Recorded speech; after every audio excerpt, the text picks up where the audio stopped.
نحمدہ ونصلی ونسلم علی سید الانبیاء والمرسلین، اما بعد، بسم اللہ الرحمن الرحیم۔ معزز خواتین و حضرات، السلام علیکم ورحمۃ اللہ وبرکاتہ۔ سلسلہ فہم حدیث کورس کی آج 27ویں حدیث آپ کے سامنے پیش کی گئی ہے۔ میرے آقا علیہ الصلوۃ والسلام کا فرمان عظیم ہے، الحیاء من الایمان، جس کا مطلب یہ ہے کہ حیا ایمان کا حصہ ہے۔ جس کے اندر حیا ہوگا وہ ایماندار ہوگا۔ حیا کا اپوزٹ لفظ ہے بے حیائی، بے شرمی۔ تو آپ بے حیائی اور بے شرمی کے لفظ کو اپنے ذہن میں رکھ کر آپ سمجھ جائیں گے کہ حیا کتنا معزز، کتنا مدبر اور کتنا ہی قابل فہم لفظ ہے۔ حیا نہ صرف لفظ قابل فہم ہے بلکہ اس کے جو تقاضے ہیں وہ بھی بڑی اہمیت کے حامل ہیں۔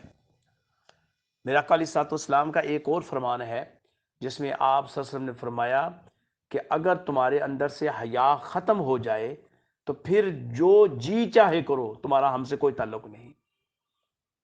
یعنی ایمان اور حیا یہ لازم اور ملزوم ہے۔ مومن ہو اور حیادار نہ ہو، مسلمان ہو اور حیادار نہ ہو، باعزت گھرانے سے تعلق رکھنے والے مرد اور عورتیں ہوں اور وہ حیادار نہ ہوں۔ یعنی حیا کیا ہے؟ جس طرح ہم ایک لفظ کہتے ہیں پردہ، تو ہم کئی دفعہ چہرے کا پردہ بھی کر لیتے ہیں، برقع بھی پہن لیتے ہیں، ٹوپی والا برقع بھی پہن لیتے ہیں، لیکن اس کے باوجود ہماری حرکات و سکنات حیا والی نہیں ہوتی۔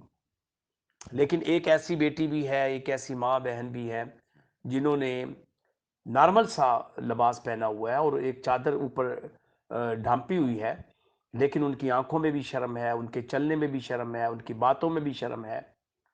تو یعنی حیا کا جو تعلق اس بات سے ہے کہ آپ کا جو انداز ہے اس کے اندر بے حیائی نہ ہو، آپ کی چال ڈھال کے اندر بے حیائی نہ ہو، آپ کی گفتگو کے اندر بے حیائی نہ ہو۔ قرآن مجید میں ایک آیت آتی ہے، ہم عن اللغو معرضون، مومن لغویات سے اپنے آپ کو بچاتا ہے، لغوی گفتگو سے اپنے آپ کو بچاتا ہے۔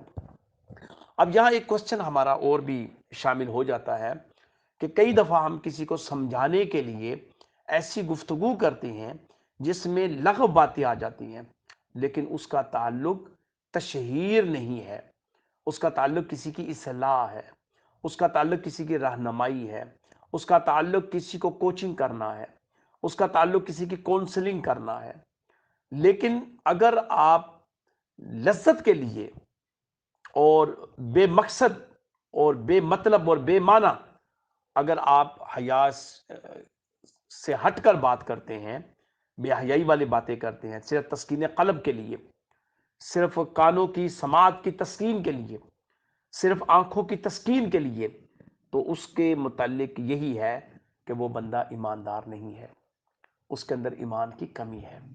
اس لیے ہمیں چاہیے کہ ہماری گفتگو میں حیا ہو، ہماری آنکھوں میں حیا ہو، ہمارے کانوں کی سماعت میں حیا ہو، ہمارے ہاتھوں کی ایسی ایکٹیویٹیز نہ ہو جس سے بے حیائی کی جھلک نظر آتی ہو، ہمارے پاؤں سے ایسی نہ ہو جس سے بے حیائی کی جھلک نظر آتی ہو، ہماری خلوت، تنہائی، یعنی مومن کی جو تنہائی ہے بسا اوقات وہ فرشتوں سے بھی آگے نکل جاتی ہے، اور کئی دفعہ وہ تنہائی شیطان سے بھی بدتر ہوتی ہے۔